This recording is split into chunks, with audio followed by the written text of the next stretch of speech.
জাহাঙ্গীরনগর বিশ্ববিদ্যালয়ের বি এবং সি ইউনিটে সাধারণ জ্ঞানের একটা জায়গা থেকে প্রতি বছরই প্রশ্ন আসে, সেটা হচ্ছে সভ্যতা থেকে।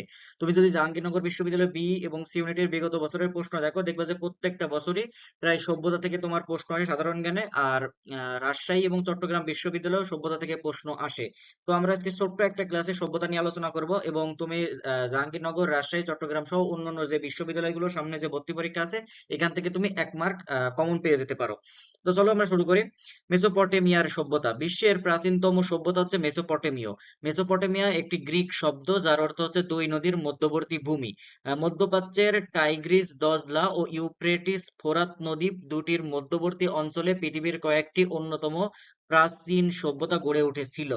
সুমেরীয়, ব্যাবিলনীয়, অ্যাসিরীয়, ক্যালেডীয় সভ্যতার সমন্বয়ে বৃহৎ ভৌগোলিক সীমারেখাকে একই নামে চিহ্নিত করতে গিয়ে সভ্যতাটির নাম দেওয়া হয়েছে মেসোপটেমীয়।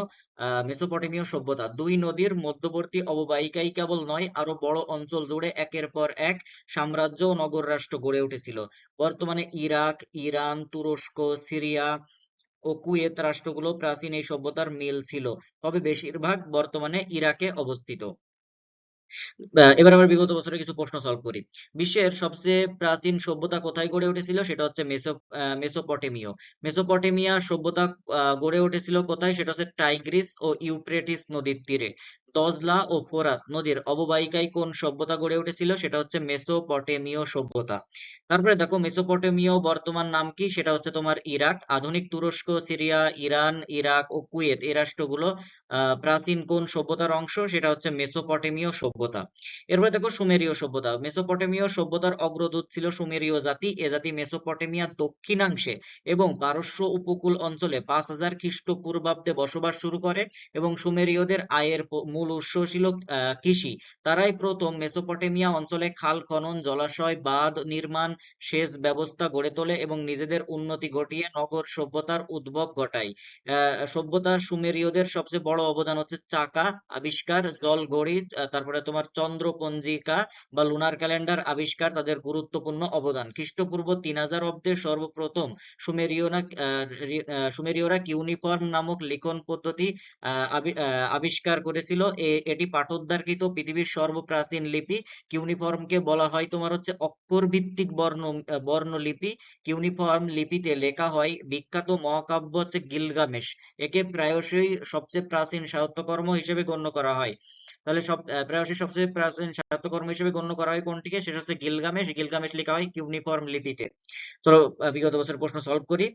সুমেরীয় সভ্যতা কোথায় গড়ে উঠেছিল? সেটা হচ্ছে তোমার মেসোপটেমিয়ায়। কিউনিফর্ম কি? কিউনিফর্ম হচ্ছে লিখন পদ্ধতি। Lunar calendar was introduced by Sumerians. তারপরে দেখো, প্রথম চাকা এর ব্যবহার প্রচলন হয়, সেটা হচ্ছে সুমেরীয়। তারপরে চলো দেখি, ব্যাবিলনীয়। সিরিয়ার মরুভূমি অঞ্চলের অ্যামোরাইট জাতি আনুমানিক 2050 খ্রিস্টপূর্বাব্দে মেসোপটেমিয়া অঞ্চলে একটি নগর সভ্যতা গড়ে তোলে। সেমোটিক জাতির বিখ্যাত সম্রাট হাম্বুরাবি পৃথিবীর প্রথম আইন প্রণেতা হিসেবে বিবেচিত। হাম্বুরাবি লিখিত আইন প্রণয়ন করেন যা হাম্বুরাবি কোড নামে পরিচিত। ব্যাবিলনের উত্তরে গাথুর শহরে ধ্বংসাবশেষে পৃথিবীর প্রাচীনতম মানচিত্র পাওয়া যায়। ইতিহাসের প্রথম লিখিত আইন প্রণেতাকে? তাহলে তোমার ইতিহাসের প্রথম লিখিত আইন প্রণেতা হচ্ছে হাম্বুরাবি।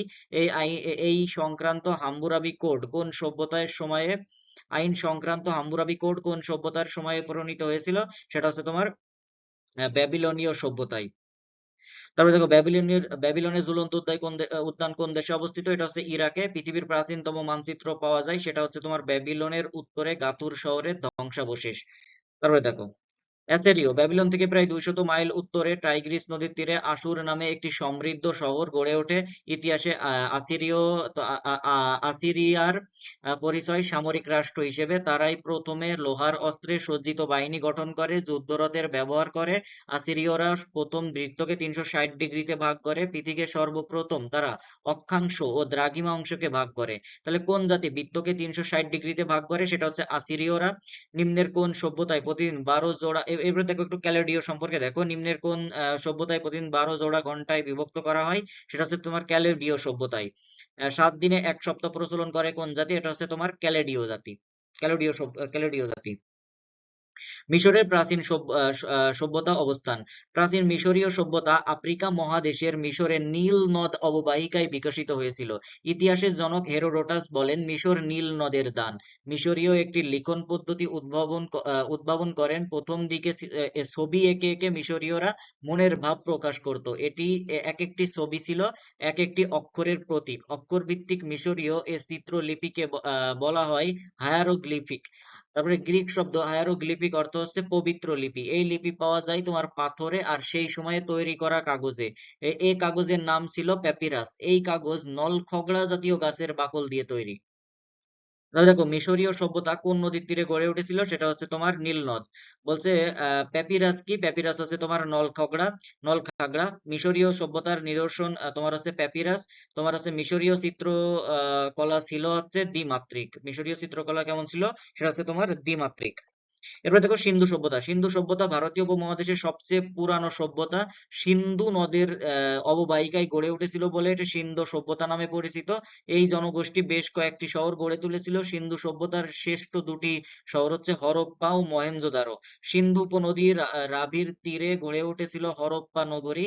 সিন্ধু সভ্যতার কৃতিকে অনেক সময় হরপ্পা সংস্কৃতি বা হরপ্পা সভ্যতা বলা হয়ে থাকে। আর সিন্ধু নদের তীরে গড়ে উঠেছিল মহেঞ্জোদারো নগরী। সিন্ধি ভাষায় মহেঞ্জোদারো শব্দের অর্থ হলো মৃতের ঢিবি। শহর বা নগর কেন্দ্রিক ছিল বলে এই সভ্যতাকে বলা হয় নগর সভ্যতা বা সিন্ধু সভ্যতা। সিন্ধু সভ্যতা ব্রোঞ্জ যুগের সভ্যতা তোমার হচ্ছে, চলো পরবর্তী প্রশ্নগুলো দেখি। দক্ষিণ এশিয়ায় প্রথম নগরায়ণ ঘটে তোমার হচ্ছে সিন্ধু অববাহিকায়। তারপরে দেখো হরপ্পা কোথায় অবস্থিত, সেটা হচ্ছে তোমার পাকিস্তানে। সিন্ধু সভ্যতার প্রতিষ্ঠাতা তোমার প্রতিষ্ঠাতা হচ্ছে দ্রাবিড়গণ। সিন্ধু সভ্যতার প্রতিষ্ঠাতাকে দ্রাবিড়গণ। হরপ্পা কোথায় অবস্থিত, সেটা হচ্ছে তোমার পাকিস্তানে। দক্ষিণ এশিয়ার প্রথম নগরায়ণ কি, দক্ষিণ এশিয়ার প্রথম নগরায়ণ হচ্ছে সিন্ধু অববাহিকা। তারপর ফিনিশিয়ান সভ্যতা বা ফিনিশীয়দের অবদান। লেবানন পর্বত ভূমধ্যসাগরের মাঝামাঝি এক ফালি সরু ভূমিতে ফিনিশীয় রাষ্ট্র গড়ে উঠেছিল। প্রাচীন সভ্যতার ইতিহাসে ফিনিশীয়দের পরিচয় শ্রেষ্ঠতম নাবিক বা জাহাজ নির্মাতা হিসেবে।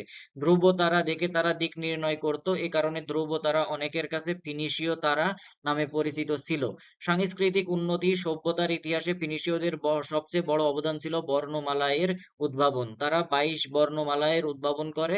আধুনিক বর্ণমালার সূচনা হয় এখান থেকেই। ফিনিশীয়দের উদ্ভাবিত বর্ণমালার সাথে পরবর্তী গ্রিকরা স্বরবর্ণ যোগ করে বর্ণমালাকে সম্পূর্ণ করে। কারিগরি দক্ষতা। ফিনিশীয় মাটির পাত্র তৈরি করতে পারত এবং দক্ষতার সাথে কাপড় তৈরি ও রং তৈরি করতে পারত।